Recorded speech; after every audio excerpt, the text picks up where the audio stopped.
Good morning everyone. শনিবার, আজকে fourth Saturday, ছুটি, আমারও ছুটি, কিন্তু আজকে ভ্যাকেশনটা কাটাবো অন্যভাবে। আজকে আছে স্ট্রেলিয়েশন ড্রাইভ, আমাদের ছায়াতে যাবে বাচ্চারা। 6টি বাচ্চা পিক আপ হবে ডিসপার্স লোকেশন থেকে। টিম পশমরত আজকে যাবে হালিশহর, শ্যামনগর, তেঘরিয়া, গড়িয়া। তো আজকের দিনটা একটুখানি হেক্টিক হবে, বাট হেক্টিকের মাধ্যমেও আজকে আনন্দ খুঁজে নেবো আমরা। চলো, ক্যাচিংয়ের দিন, দেখতেই পাচ্ছ সব রেডি। চলো যাওয়া যাক আমাদের ফার্স্ট পিক আপ। প্রথম পিক আপ আমার পুরনো বাড়ির সামনে থেকে। এই বাচ্চাটিকে আমি বলতে পারেন অ্যাডপ্ট করেছি। তো একটা অদ্ভুত জিনিস দেখলাম, বাচ্চারা যখন নিয়ে যাচ্ছি আমি, তার বন্ধু বান্ধবীরা এমন করছে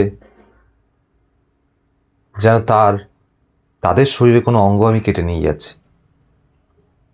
হ্যাঁ, ভালোবাসা এদের দেখে শিখতে হবে। যাই হোক, সুস্থ হয়ে ফিরুক, এটাই কাম্য। আমার দ্বিতীয় পিক আপ সেই শ্যামনগরেই, কালীবাড়ির কাছে। প্রত্যেকটা বাচ্চাই খুব কোঅপারেটিভ ছিল, খুব ঠান্ডা মেজাজি, খুবই শান্ত। আর আমি কখনো ফোর্স ইউজ করি না। খুব রেয়ার আমরা ফোর্স ইউজ করে তুলি। ওদেরকে ভালোবেসে তুলতে হয়। হ্যাঁ, ওরা ভালোবাসার জিনিস।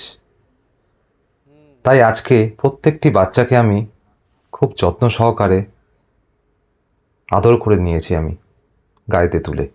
দেখুন, কেউ একটি বারের জন্য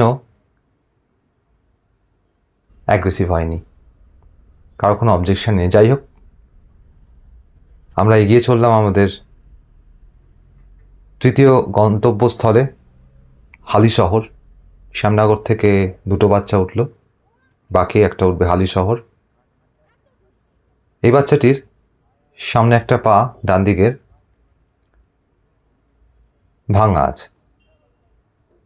অ্যাজ ইউজুয়াল, আমার হাতে তো ওদের পটানোর অনেক কিছু জিনিস থাকে, তো খাই দিলাম বিস্কুট। আর দেখো, সব কটা পটে গেছে। পারলে সব কটাকে আমি তুলে নেবো গাড়িতে, কিন্তু না।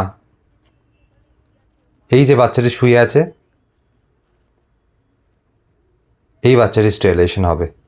তো দেখুন, এই বাচ্চাটাও খুবই মিষ্টি বাচ্চা, আমাকে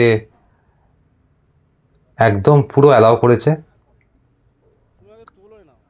তাই ওকে কোলে করে আমি নিয়ে যাচ্ছি।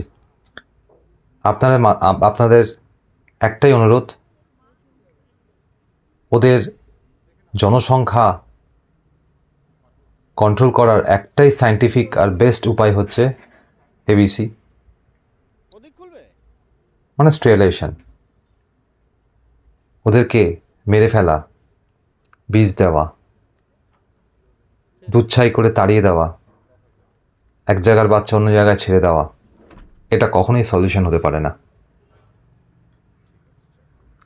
ফোন করুন আমাদের, আমরা ওদের স্টেরিলাইজেশন করাবো। যাই হোক, আমাদের শেষ বাচ্চা ফোর্থ পিক আপ তেঘরিয়াতে ছিল। বাচ্চাটির প্রচুর স্কিনের ইস্যু ছিল। যাই হোক, বাচ্চাটিকে আমরা নিয়ে যাই, ওরও স্টেরিলাইজেশন হবে। আপনাদের একটা কথাই বলবো, আপনারা দয়া করে এই স্টেরিলাইজেশনটা করিয়ে নিন, ওদের একটা নতুন জীবন দিন। আর কোনো উপায় নেই, আর কোনো উপায় নেই। ভালো থাকবেন সবাই। আর ভিডিওটা কেমন লাগলো অবশ্যই কমেন্টে জানাবেন। টাটা।